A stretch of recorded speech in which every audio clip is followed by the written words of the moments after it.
पंजाब में प्रधानमंत्री की सुरक्षा को लेकर जो चूक हुई है उस पर गृह मंत्रालय बेहद गंभीर नजर आ रहा है। इस पूरे मामले की जांच के लिए गृह मंत्रालय ने एक हाई लेवल कमेटी तैयार की। ये कमेटी इस पूरी घटना की जांच करेगी और कमेटी की रिपोर्ट पर आगे की कार्रवाई की जाएगी।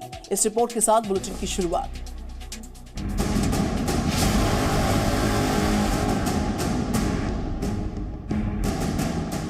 5 जनवरी को पंजाब के हुसैनीवाला में जो कुछ भी हुआ वो कहीं न कहीं पंजाब सरकार की लचर व्यवस्था की पोल खोलता है। पंजाब राज्य जिसकी सीमाएं पाकिस्तान से जुड़ती हैं, वहां प्रधानमंत्री के लिए इस तरह की व्यवस्था बताती है कि अपने राज्य की सुरक्षा को लेकर चन्नी सरकार कितनी गंभीर है। लेकिन गृह मंत्रालय ने इस मामले में अब जांच की कार्रवाई शुरू कर दी है।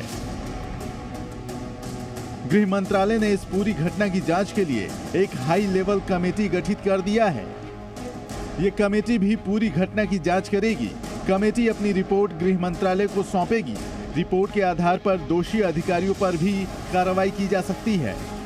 कुछ लोग सुप्रीम कोर्ट भी गए हैं, न्यायालय भी इस पर देख रहा है, होम मिनिस्ट्री ने भी इस पर कार्रवाई करने की बात कही है, ताकि जानकारी जुटाने के बाद जो जो कदम उठाने होंगे वो बड़े और कड़े निर्णय जो भी हो वो करेंगे। आपको केवल आज कैबिनेट ब्रीफिंग तक ही जो मुझे सीमित रखना है, और मेरा इतना जरूर मानना है कि देश की न्याय व्यवस्था सबको न्याय दिलाती है, और इस तरह के जब कोई चूक होती है तो उसमें तो जो भी कदम उठाने होंगे वो उठाए जाएंगे। इस मुद्दे पर गुरुवार को प्रधानमंत्री मोदी और राष्ट्रपति रामनाथ कोविंद की भी मुलाकात हुई। प्रधानमंत्री ने राष्ट्रपति को इस घटना की पूरी जानकारी दी। इस घटना का जिक्र प्रधानमंत्री ने कैबिनेट की बैठक में भी किया। ये मामला सुप्रीम कोर्ट में भी पहुंच गया है और अदालत आज इस पर सुनवाई भी करेगी। अदालत में दायर हुई याचिका में जिम्मेदार लोगों के खिलाफ कार्रवाई की मांग की गई है। पंजाब सरकार ने भी दबाव के बाद मामले की जांच के लिए एक उच्च स्तरीय कमेटी का गठन कर दिया है, जो 3 दिनों के अंदर अपनी रिपोर्ट राज्य सरकार को सौंपेगी। केंद्र और राज्य सरकार दोनों ने ही इस मामले में जांच कमेटी का गठन कर दिया है और जल्दी ही दोनों की कमेटियां इस मामले पर रिपोर्ट सौंपेगी। ये देखना दिलचस्प होगा कि दोनों की रिपोर्ट में दोषी एक ही होगा या अलग अलग होंगे। ब्यूरो रिपोर्ट, जी मीडिया। पंजाब में जो कुछ भी हुआ है उसको बीजेपी पीएम मोदी की जान लेने की कोशिश बता रही है। देश भर में पीएम मोदी की लंबी आयु के लिए पूजा पाठ हवन शुरू हुए। कई जगह पर लोगों ने मार्च भी निकाला, कई जगह पर हवन यज्ञ भी हुए। अलग अलग राज्यों की तस्वीरें हम आपको दिखाते हैं।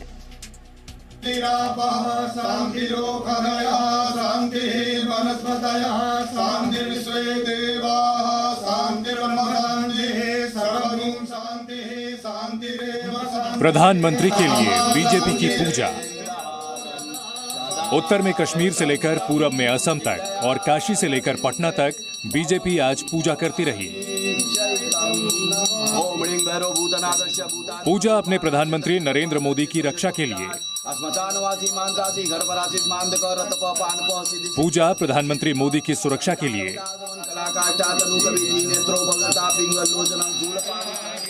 पूजा अपने सबसे बड़े नेता की लंबी आयु के लिए। प्रधानमंत्री के नाम पर आयोजित पूजा में कौन नहीं था। काशी में खुद उत्तर प्रदेश के मुख्यमंत्री योगी आदित्यनाथ थे। मंत्रोच्चार के बीच महादेव की पूजा कर रहे थे। पूरी तरह गैर लोकतांत्रिक, गैर संवैधानिक कृत्य कांग्रेस की पंजाब सरकार का कल पंजाब के अंदर गुरदासपुर में देखने को मिला है। हम सब इसकी निंदा करते हैं और कांग्रेस अपने इस गैर जिम्मेदाराना हरकत के लिए देश की जनता से माफी मांगे। काशी यानी वाराणसी प्रधानमंत्री मोदी का संसदीय क्षेत्र भी है और वहां के लोग अपने सांसद के साथ पंजाब में हुए सलूक से बहुत नाराज दिखे।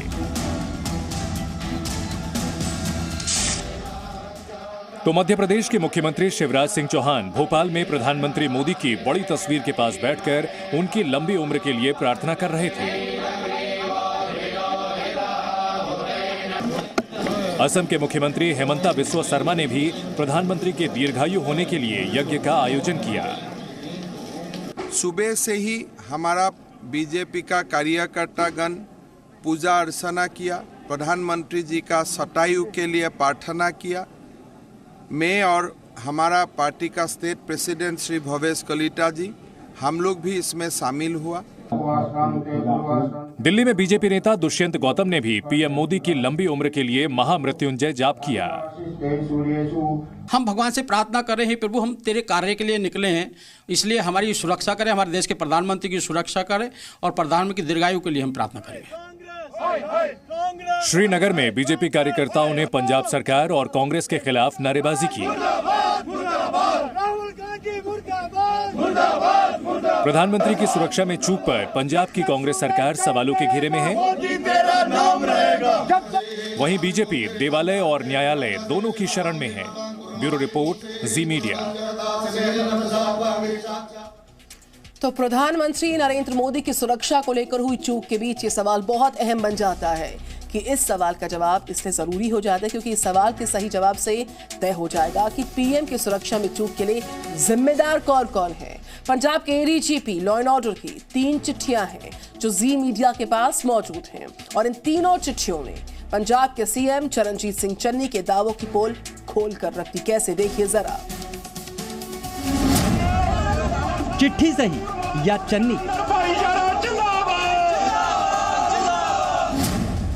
प्रधानमंत्री नरेंद्र मोदी की सुरक्षा में चूक पर पंजाब के मुख्यमंत्री चरणजीत सिंह चन्नी के दावे में कितना दम है, इसे समझने के लिए आपको 3 बातें देखनी और समझनी होगी। पहली बात, चन्नी का दावा क्या है। दूसरी बात, वीडियो क्या कह रहा है। और तीसरी बात, पंजाब के एडीजीपी लॉ एंड ऑर्डर की चिट्ठी में क्या है। पहले पंजाब के मुख्यमंत्री चरणजीत सिंह चन्नी का दावा सुनिए। ये हेलीकॉप्टर पे जाना था, अचानक प्रोग्राम सड़क पे जाने का बनाया गया, जो कि प्रोग्राम में नहीं था, पहले से नहीं था। अब आपको प्रधानमंत्री की यात्रा पर पंजाब के एडीजीपी लॉ एंड ऑर्डर की चिट्ठियां दिखाते हैं। पहली चिट्ठी 2 जनवरी को यानी घटना से 3 दिन पहले लिखी गई थी। दूसरी चिट्ठी में तारीख 3 जनवरी दर्ज है और तीसरी चिट्ठी 4 जनवरी की है। पंजाब के एडीजीपी लॉ एंड ऑर्डर की 2 जनवरी को लिखी चिट्ठी में ये बात साफ साफ लिखी गई है कि आप सभी अवगत हैं कि प्रधानमंत्री की रैली 5 जनवरी 2022 को फिरोजपुर में रखी गई है और 5 जनवरी 2022 को बारिश की संभावना है, इसलिए मुख्यमंत्री और दूसरे वीआईपी भी सड़क मार्ग से आप क्षेत्र में गुजर सकते हैं, खासकर चंडीगढ़ से फिरोजपुर तक। कृपया उसके मुताबिक रूट का इंतजाम करें। चरणजीत सिंह चन्नी का दावा था कि प्रधानमंत्री का कार्यक्रम अचानक सड़क मार्ग से बनाया गया। ये पहले से तय नहीं था, जबकि चिट्ठी के मुताबिक प्रधानमंत्री सड़क मार्ग से भी जा सकते हैं। इसकी जानकारी पंजाब पुलिस को पीएम की फिरोजपुर रैली से 3 दिन पहले दे दी गई थी। काफी पीछे गाड़ियां रोककर बता दिया गया कि आगे एजिटेशन वाले एकदम सड़क पे आकर बैठ गए, पीछे आ जाएं, हम अदर रूट या बाई हेलीपैड आपको ले चलते हैं, लेकिन उन्होंने वापस जाने का फैसला किया। चरणजीत सिंह चन्नी का दूसरा दावा आपने सुना। अब हकीकत जानने के लिए आपको पंजाब के एडीजी लॉ एंड ऑर्डर की 4 जनवरी की लिखी चिट्ठी दिखाते हैं। पंजाब के सीपी, एसएसपी के अलावा आईजी और डीआईजी को भेजी गई इस चिट्ठी के पॉइंट नंबर 3 पर ध्यान दीजिए। इसमें लिखा है, आप सभी को निर्देश दिया जाता है कि किसानों की गतिविधि पर नजर बनाए रखें। उन्हें यानी प्रदर्शनकारियों को फिरोजपुर जिले में जाने और रैली में बाधा पहुंचाने की अनुमति नहीं देनी चाहिए। लेकिन 5 जनवरी को हुआ क्या, ये सब ने देखा। फ्लाईओवर पर प्रधानमंत्री का काफिला 20 मिनट तक रुका रहा। इस दौरान रूट पर प्रदर्शनकारियों की भीड़ बनी रही। प्रधानमंत्री के पोस्टर फाड़े गए। उन्हें रैली किए बगैर वापस बठिंडा एयरपोर्ट लौटना पड़ा। चन्नी के दावे भी आपने सुने और पंजाब पुलिस की चिट्ठी भी आपने देखी। अब आप ही तय कीजिए कि प्रधानमंत्री नरेंद्र मोदी की सुरक्षा में चूक पर कौन सही है और कौन गलत। फिरोजपुर से अमित भारद्वाज के साथ ब्यूरो रिपोर्ट, जी मीडिया। पंजाब में प्रधानमंत्री की सुरक्षा में हुई चूक को लेकर राज्य के बीजेपी कार्यकर्ता काफी ज्यादा गुस्से में हैं। कार्यकर्ता राज्य में कई जगहों पर इस चूक को लेकर चन्नी सरकार के खिलाफ प्रदर्शन कर रहे हैं। पार्टी कार्यकर्ताओं के इस गुस्से को दिखाता एक वीडियो वायरल हो रहा है, जिसमें जिस पर बीजेपी के समर्थकों ने पंजाब सरकार के जो डिप्टी सीएम हैं उनकी गाड़ी का घेराव किया। नरेंद्र मोदी जिंदाबाद के नारे लगा रहे हैं। दरअसल ओपी सोनी अमृतसर जा रहे थे, तभी बीच रास्ते में उनकी गाड़ी बीजेपी कार्यकर्ताओं ने रोकी। बीजेपी समर्थक लगातार नरेंद्र मोदी जिंदाबाद के नारे लगा रहे थे। जब काफी देर तक कार्यकर्ताओं ने डिप्टी सीएम की गाड़ी को नहीं जाने दिया तो हारकर उन्हें भी नरेंद्र मोदी जिंदाबाद कहना पड़ गया।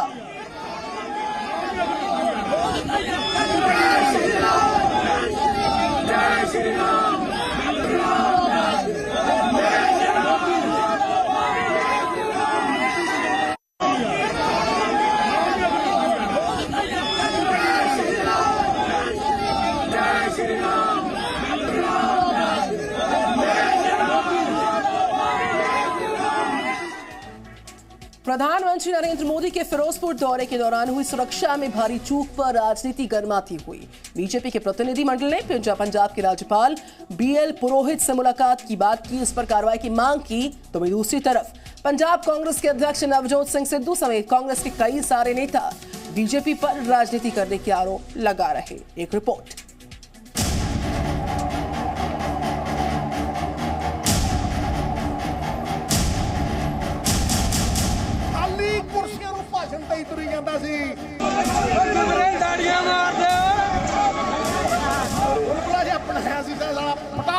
पाट के थल्ले आ गए ते प्रधानमंत्री आया होवे ते इज्जत किजां बचानी सी। देश के प्रधान की सुरक्षा में सेंध लगी। देश के प्रधान के काफिले के पास तक प्रदर्शनकारियों की भीड़ पहुंच गई। पंजाब की सरकार देश के प्रधान की सुरक्षा में कमियों पर घिर गई तो पंजाब में कांग्रेस के प्रधान अपनी डफली से अपना ही राग छेड़े हुए हैं। सवाल प्रधानमंत्री की सुरक्षा का है, पर शायद सुरक्षा में चूक रह जाए तो रह जाए, पर सियासत में चूक न होने पाए। गुरु की सियासी डफली बजी तो कृषि कानून का राग छिड़ गया। प्रधानमंत्री साहब, मैं पूछना चाहना कि साडे किसान वीर साडी पग 1.5 ਤੋਂ 2 ਸਾਲ ਦਿੱਲੀ ਦੀਆਂ ਬਰੂਹਾਂ ਦੇ ਉੱਤੇ ਬੈਠੀ ਰਹੀ ਤੇ ਤੁਹਾਡੇ ਕਿਸੇ ਮੀਡੀਆ ਨੇ ਕੱਖ ਨਹੀਂ ਬੋਲਿਆ ਤੇ ਕੱਲ ਤੁਹਾਨੂੰ 15 ਮਿੰਟ ਰੁਕਣਾ ਪੈ ਗਿਆ ਤੇ ਆਉਂ ਹੋਗੀ। सिद्धू का सच तो सिद्धू ही जाने, पर कांग्रेस के अंदर खाने पीएम की सुरक्षा में हुई इस चूक पर गजब का कंफ्यूजन है। पंजाब से लेकर दिल्ली और छत्तीसगढ़ तक कांग्रेस नेताओं के बयान के बाद ये समझना मुश्किल है कि कांग्रेस को ज्यादा चिंता पीएम की सुरक्षा में लगी सेंध की है या फिर अपनी सियासत की। प्रधानमंत्री के मुखमंडल से इसका राजनीतिकरण आरंभ हुआ और फिर उसके साथ साथ पूरा उनका पार्टी और सब लोग शुरू हो गए। अगर प्रधानमंत्री की सुरक्षा में कोई कोताही हुई है, कोई अनगहली हुई है, किसी तरह का लैप्स हुआ है, एक सिटिंग जज हाईकोर्ट द्वारा इसकी जांच की जानी चाहिए और जो भी जिम्मेदार हैं उनकी जिम्मेवारी सुनिश्चित करके उनके ऊपर कार्रवाई की जानी चाहिए। नेता शायद मानेंगे नहीं, लेकिन जनवरी की ठंडी में राजनीति की गर्मी ये है कि कांग्रेस के दिग्गज आज सिर्फ ये साबित करने मीडिया के सामने आए कि पंजाब सरकार की ओर से पीएम की सुरक्षा में कोई कमी नहीं की गई। कांग्रेस का वार है तो बीजेपी का पलटवार है। पंजाब बीजेपी वालों ने राज्यपाल से मुलाकात कर कार्रवाई की मांग कर दी है, यानी साफ है कि सुरक्षा फेल हो ना हो, राजनीति अपना खेल दिखाने लगी है। फिरोजपुर से अमित भारद्वाज के साथ ब्यूरो रिपोर्ट, जी मीडिया। तो पीएम की सुरक्षा में भारी सेंध का लगना भारत सरकार, पंजाब सरकार दोनों के लिए चिंता की बात है। लेकिन कुछ देश विरोधी ताकतें इस मौके पर जश्न भी मना रही हैं। ऐसा ही एक देश विरोधी गुट है सिख फॉर जस्टिस, जिसने किसान आंदोलन के समय भी प्रदर्शनकारियों को जमकर भड़काया था और हुसैनीवाला में हुई इस घटना को लेकर एक नया वीडियो जारी किया। और ये वीडियो बता रहा है कि पीएम का काफिला रोका जाना साजिश का हिस्सा था।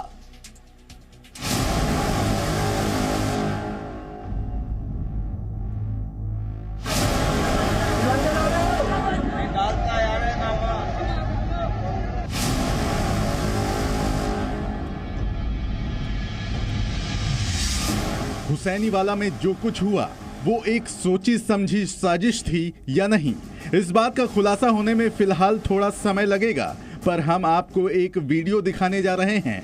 उसे देखकर आप ये खुद तय कीजिए कि ये लापरवाही है या साजिश। वाहेगुरु जी का खालसा, वाहेगुरु जी की फतेह। मोदी ते भारती हुकूमत सुन ले, ਅੱਜ 5 ਜਨਵਰੀ ਪੰਜਾਬ ਦੇ ਵਿੱਚ ਆਜ਼ਾਦ ਖਾਲਿਸਤਾਨ ਰੈਫਰੈਂਡਮ ਦੀ ਮੁਹਿੰਮ ਉਦੋਂ ਸ਼ੁਰੂ ਹੋ ਗਈ ਜਦੋਂ ਤਿਰੰਗੇ ਵਾਲੇ ਪੰਜਾਬ ਨੂੰ ਛੱਡ ਕੇ ਦਿੱਲੀ ਵਾਪਸ ਪਹੁੰਚ ਗਏ ਤੇ ਖੰਡੇ ਤੇ ਕੇਸਰੀ ਵਾਲਿਆਂ ਨੇ ਅੱਜ ਉਸ ਜਗ੍ਹਾ ਤੋਂ ਮੋਦੀ ਦੇਸ਼ ਦਾ ਪ੍ਰਧਾਨ ਮੰਤਰੀ ਨੰਗੇ ਪੈਰੀ ਵਾਪਸ ਪਹੁੰਚਾ ਦਿੱਤਾ। ਪੰਜਾਬ ਆਜ਼ਾਦੀ ਵੱਲ ਚੱਲ ਚੁੱਕਾ ਹੈ।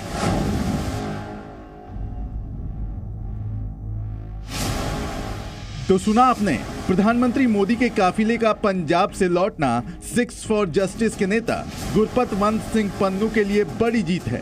पन्नू ने अपने वीडियो में ये तक कहा कि ये घटना पंजाब को भारत से तोड़कर खालिस्तान बनाने की एक नई शुरुआत का हिस्सा है और पंजाब के लोगों ने इस पर अपना जनमत दे दिया है। इसका फैसला आज पंजाब ने किया है और मोदी ते देश सुन ले। इंदिरा गांधी हथियारां नाल आई सी, हथियारां नाल मोड़ दित्ती। तुसी अज दहशतगर्दी पंजाब दे विच करन आए सी, पर पंजाब ने शांतमई ढंग नाल मोड़िया। खालिस्तान रेफरेंडम दी मुहिम वोटां दी मुहिम वोटां दी है, बंबां दी नहीं है। गुरपतवंत सिंह पन्नू पर भारत में देशद्रोह के कई मामले दर्ज हैं और वो अमेरिका के इस खालिस्तानी संगठन को ऑपरेट करता है। गुरपतवंत सिंह पन्नू वही खालिस्तानी नेता है जिसने किसान आंदोलन के दौरान पंजाब के अलावा पश्चिम बंगाल और महाराष्ट्र के मुख्यमंत्रियों को भारत से अलग होने के लिए आंदोलन शुरू करने को कहा था। यही नहीं, जिस खालिस्तानी संगठन 6 फॉर जस्टिस का वो नेता है, उसने 26 जनवरी 2021 को लाल किले पर हुई हिंसा से पहले एक ऐलान किया था। पन्नू ने कहा था कि जो व्यक्ति लाल किले पर खालिस्तानी झंडा फहराएगा उसे ये संगठन 2 करोड़ रुपए का इनाम देगा। पन्नू की ये खुशी बता रही है कि पीएम मोदी के काफिले का हुसैनी वाला में रुकना और वहां धरना देना संयोग नहीं था, बल्कि एक सोचा समझा प्रयोग था। साल 2018 में भी भीमा कोरेगांव हिंसा की जांच के दौरान भी सुरक्षा एजेंसियों को एक चिट्ठी मिली थी जिसमें प्रधानमंत्री मोदी के रोड शो को निशाना बनाने की बात कही गई थी, जैसे कि पूर्व प्रधानमंत्री राजीव गांधी के साथ हुआ था। और संयोग देखिए कि फिरोजपुर में जो घटना हुई वो एक रोड इवेंट जैसी ही थी। अब इस पूरे मामले पर गृह मंत्रालय की रिपोर्ट आने के बाद क्या इसकी जांच साजिश के एंगल से होगी या फिर इसे सिर्फ लापरवाही का नाम देकर छोड़ दिया जाएगा? Bureau report, ji media. Presenting B News app, available on Google Play and App Store. Download it now.